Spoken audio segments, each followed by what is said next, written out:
The last days of fall found the sky over coastal Rock Haven, Maine, a shade of blue so sharp it made the eyes ache.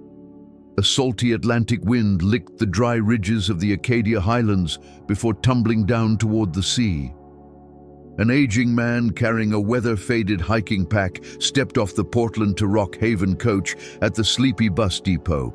Not long ago, people prefaced his name with weighty titles: Chief of Staff of the Army, 4-star General. Now, in civilian clothes, General Retentor James Jim Mitchell looked no different from any other quiet grandfather worn smooth by the waves of time.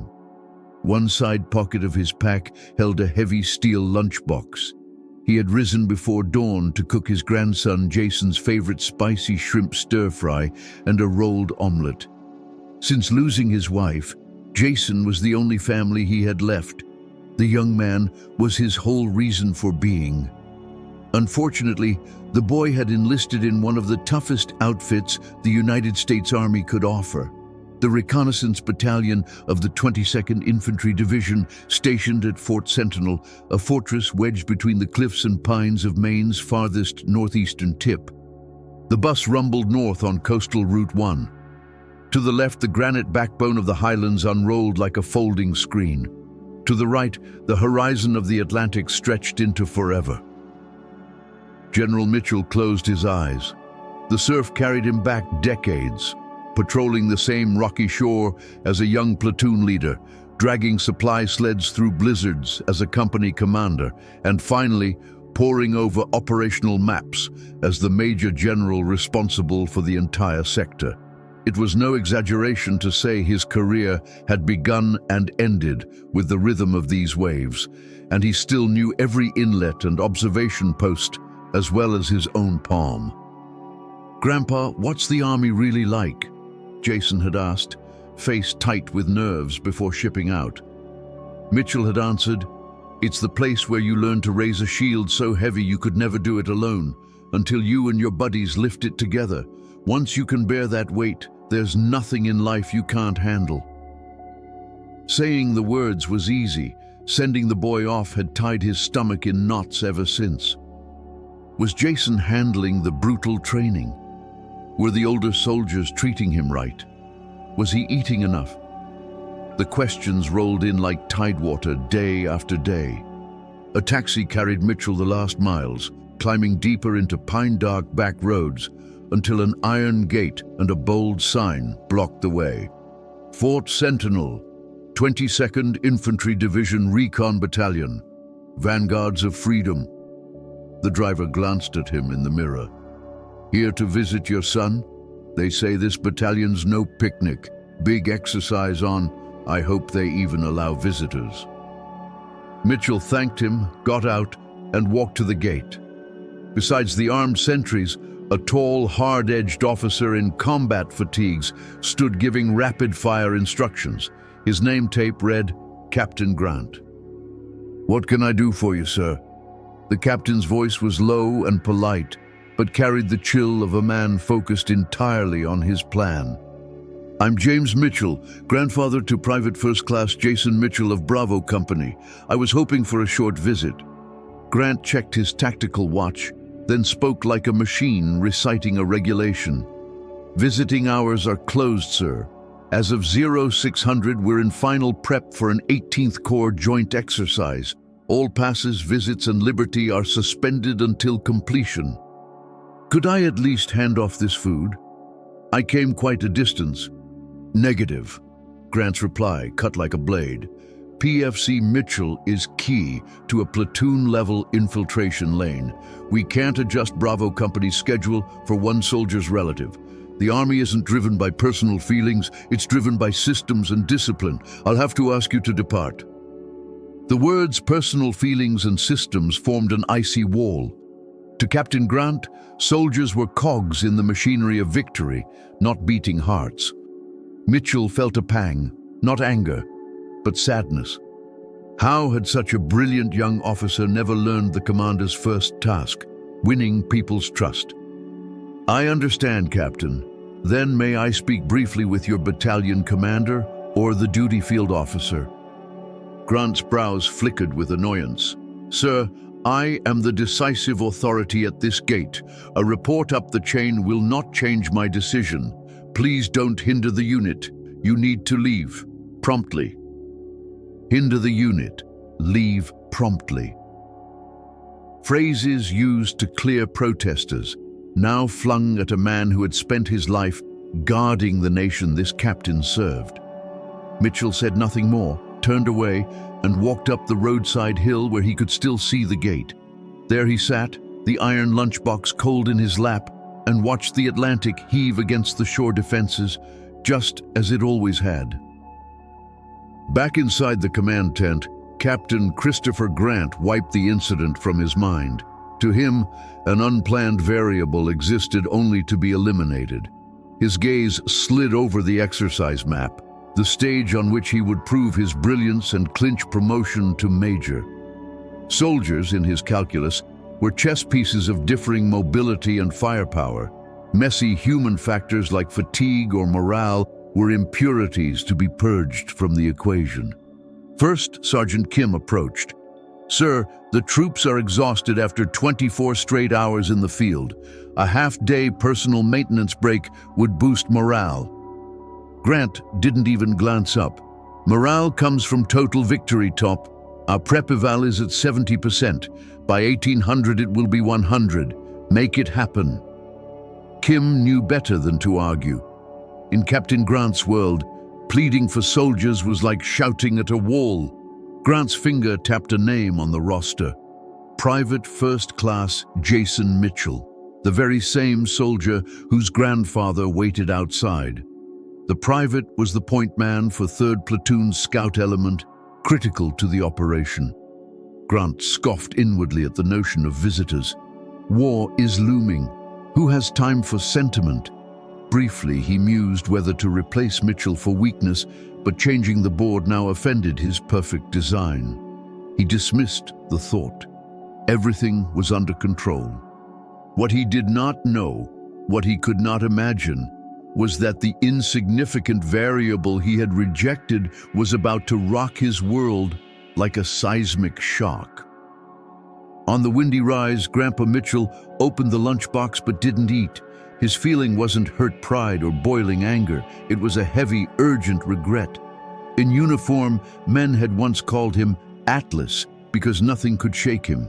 He preferred shield, a guardian meant to shelter lives behind it, but a shield that pushes its people away becomes nothing more than a cold, lifeless wall. And Captain Grant had just built one of those. Mitchell's thoughts drifted to Lieutenant General Paul Monroe, commander of the 8th Corps, once Mitchell's aide-de-camp. Back then, Monroe had been brilliant, but similarly icy. When a training accident claimed a soldier's life, Monroe had produced a faultless investigative report. Yet Mitchell had rebuked him. "Your report contains every fact except a mother's tears. The Army moves on human hearts, son, not paper." From that night, Monroe had changed, becoming the man people respected today. Did Captain Grant have no mentor to set him straight? The old general's mind settled into resolve. This was no longer about seeing his grandson. It was about guiding a junior officer back onto the right road, for the good of every soldier that officer would ever lead. He flipped open an ancient flip phone. Inside were barely 20 numbers. He scrolled to one, Paul Monroe. His thumb hovered. This single call might upend a young captain's entire career, but true lessons often come amid storm, not calm. "Let your shoulders be broad enough," he murmured, and pressed call. At 8th Corps headquarters outside Bangor, Lieutenant General Monroe's final rehearsal for the Corps-wide exercise was a high-wire act. He sliced through slide after slide. "Your reserve plan for Sector Yankee is predictable. Redo it. Comms with 4th Airmobile Battalion still glitch. Fix it tonight or your brigade is isolated." His standards were brutal because they saved lives. In the heat of the briefing, an aide slipped him an encrypted personal phone with a pale face. Seeing the caller ID, General James Mitchell, Monroe froze. In his years as a 3-star, the old man had never rung him first. 10-minute recess, he croaked, then hurried to his office and locked the door. "Sir, this is Monroe," he answered, unconsciously snapping to attention. "Paul," came the steady, resonant voice. "Sorry to waylay you. I'm outside Fort Sentinel by myself." Monroe's stomach dropped.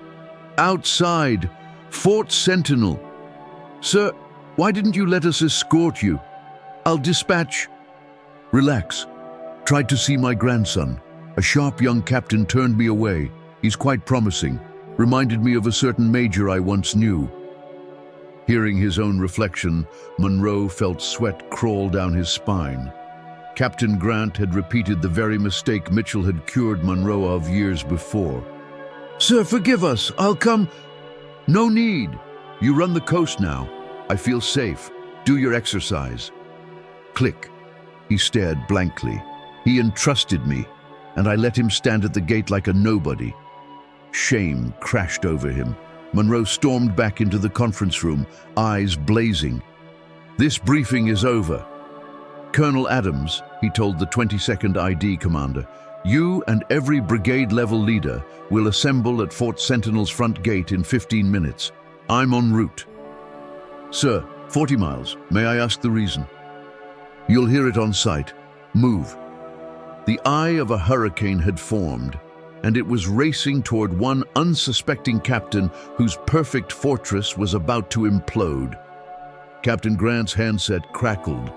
White Eagle 6 to Falcon 3. What the hell happened at the gate? Battalion CO Colonel Reeves sounded on the edge of panic. Grant responded crisply, "Civilian visitor declined per policy, sir." "That civilian has put the entire battalion in grave danger. Stand by." The transmission cut off, replaced by his cell phone ringing. Operations Deputy, 22nd Infantry, shouting, "You lunatic! Corps headquarters is descending on us. Lieutenant General Monroe himself. Get to the gate." Shock iced Grant's blood. A 3-star coming here? No politician could compel that. Who was that old man? He sprinted for the gate. The scene was surreal. Battalion staff already lined up, brigade SUVs skidding into place, and then the double-star flags of a division commander. Grant felt his knees buckle, but the nightmare had only begun. Sirens heralded a motorcade bearing the gleaming 3-star pennant of the 8th Corps. The vehicles slammed to a halt. Lieutenant General Paul Monroe stepped out, face unreadable. He brushed past stunned majors and colonels as though they were glass. His gaze locked not on them, but on the hillside, where a solitary figure sat. Monroe climbed the slope, snapped a salute so sharp it cracked like a rifle shot, and bowed deeply to his former commander. In a voice trembling with respect, he said, "General Mitchell, sir, your aide has come to escort you." Every officer watching felt the earth tilt. The legend stood before them, the living atlas of Army lore. Captain Grant's world, built of logic and ego, shattered into gray static as he collapsed to his knees beneath a shadow that seemed as immovable as a mountain. Inside the fortified interior of Fort Sentinel, in a soundproof reception room typically reserved for top-tier briefings, the air was heavy with tension. Seated calmly on a leather couch was General Retired James Mitchell. Standing beside him, once his aide, now the commander of all 8th Corps, was Lieutenant General Paul Monroe, posture ramrod straight like a young officer again. In front of them stood Captain Christopher Grant, hollow-eyed, pale, and visibly shaken. Drops of sweat and tear stains dotted his polished combat boots. The man who had earlier radiated unwavering control now looked like an empty shell. Mitchell took a slow sip of warm green tea brought in by a junior staffer, and then began speaking, not with anger, but with quiet clarity. "Captain Grant," he said, "I just reviewed your joint exercise plan through General Monroe. I must admit, your reputation as a tactical prodigy is well earned. The timing, the maneuver elements, the fire support, it's textbook perfection. It could be printed in a field manual." Grant's eyes widened in confusion at the unexpected praise. Mitchell's gaze hardened, though his tone remained gentle. But there was one sound missing from your plan, the sound of your soldier's heartbeat. I could hear only your ambition and your hunger for success, loud and clear. What I didn't hear were the fears, the hopes, and the will of the people expected to carry out your plan. He set the cup down with a soft clink that echoed like a gavel. A commander's greatest weapon is not brilliance. It's not even strategy. It's a heart that burns alongside the men and women they lead. To move them, to lift them when they falter, to make their hearts beat in rhythm with your own. Mitchell's eyes shifted to Monroe. Paul, do you remember the night that young soldier died during your first major exercise? Monroe bowed his head deeply. I remember it vividly, sir, he answered. Turning to Grant, he continued, I poured myself into that incident report. Cause of death, protocol lapses, procedural responses. It was flawless on paper. Mitchell interjected, voice low and firm, except for one thing. Monroe nodded. He told me, your report has everything, except the tears of the mother who cried on my phone all night. That day, I understood. War isn't just fought with bullets. It's fought with the souls of the people who serve. Strategy without empathy is just administration. Monroe's voice trembled slightly as he looked at Grant. You remind me of myself, before I learned that. Those words hit Grant harder than any punishment. He had treated soldiers like puzzle pieces, focusing only on the elegance of the solution, not the lives it depended on. His mouth opened, but nothing came out. He dropped to his knees. I was wrong, he choked out. I don't deserve command. I failed my men. Mitchell stood, walked slowly to him, and placed a hand on his shoulder. No, Captain, he said firmly.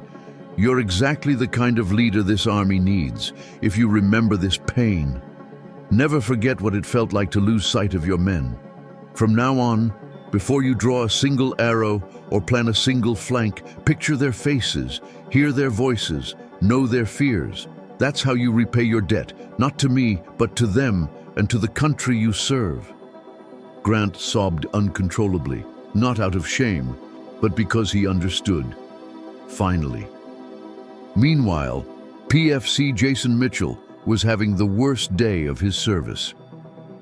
He was halfway through a mountain infiltration drill, humping a 60-pound ruck over icy terrain, his legs shaking with fatigue, vision swimming. Then suddenly, the battalion S3 officer appeared, calling his name. Mitchell, drop your gear and follow me, now! Jason panicked. What did I screw up? Am I getting dropped? They descended quickly toward the base. As they approached the command center, Jason's eyes widened in disbelief. The entire chain of command was there. Battalion, brigade, division, and even Lieutenant General Monroe himself. What in the... The officer brought him to a closed door. Go in. Inside, the most surreal scene of Jason's life unfolded. His commanding officer, Captain Grant, stood ghost white. His grandfather sat at the center of the room, calm, collected. Monroe, the highest-ranking officer in the region, stood at Mitchell's side like an aide once again. Jason, his grandfather said, patting the seat next to him, come sit. The private obeyed in a daze. From his bag, Mitchell produced the now cold lunch. You still eat, right? He chuckled. This shrimp's not hot anymore, but I think the taste holds. The room filled with the aroma of spicy stir-fry. Monroe, sensing the gravity of the moment, blurted out, Sir, I'll have the mess hall prepare something piping hot immediately. Mitchell waved him off. No need. A cold meal shared with your grandson is a feast in itself. Right, Jason? Yes, Grandpa. The young man took a bite of the egg roll, swallowing past the lump in his throat. It was the best food he'd ever tasted. Only then did he understand. This whole storm had formed around him because of his grandfather. The quiet, kind man who'd walked him to kindergarten was one of the living architects of the very army he now served in.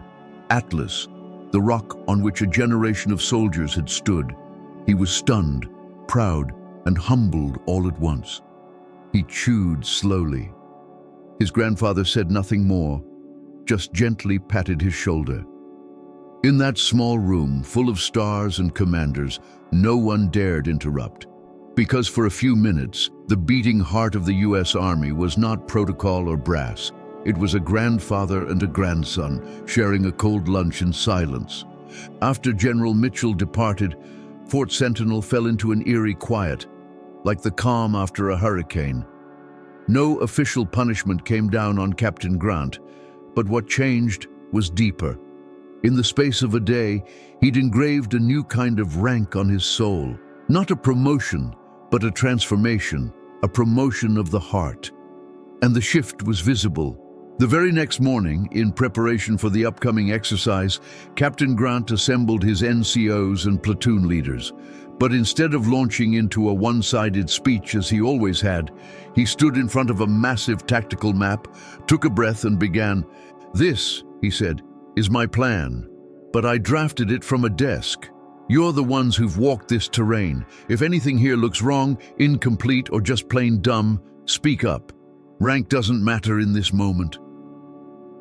Silence fell. Soldiers blinked. Did he really just say that? Then First Sergeant Kim cautiously stepped forward. "Sir, the route for 1st Platoon's recon team cuts across open ridges. Enemy drones would have them exposed. There's an alternate trail, I know." In the past, Grant would have shut it down without blinking. But now?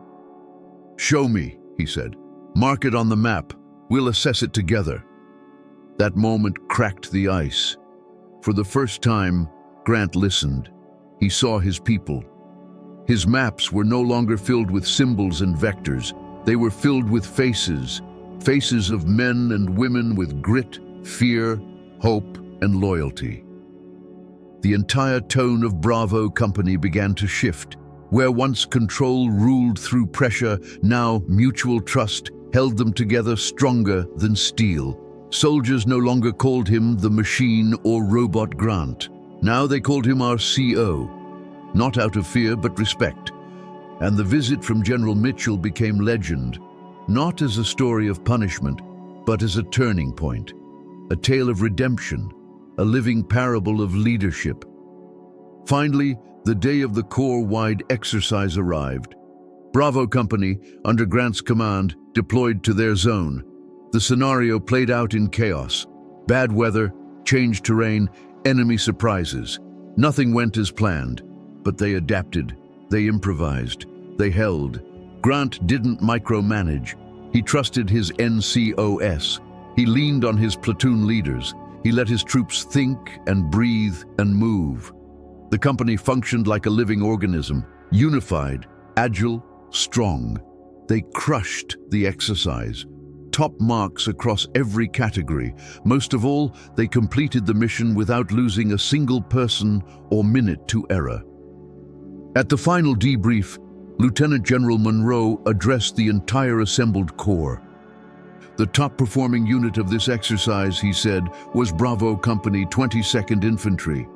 Not because of the plan, but because their commander was brave enough to break his own plan, trust his people, and lead with a commander's true weapon, his heart.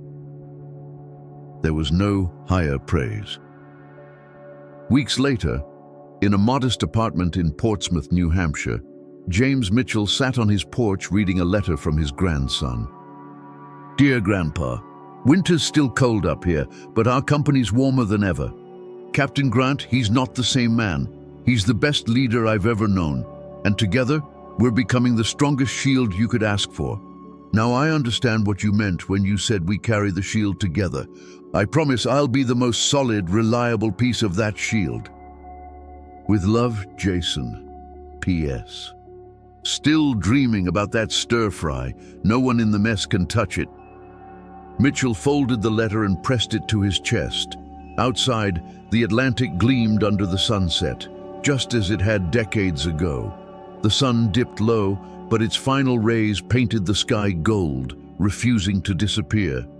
Atlas had retired from battle, but his spirit lived on, in a captain's humbled heart, in a private's proud spine, and in every soldier who now marched forward carrying not just weapons, but each other. Under the Eastern American sky, hope rose again, not as thunder, but as a new mountain. Thank you for watching. If you enjoyed this story, please consider liking and subscribing. It means the world to us.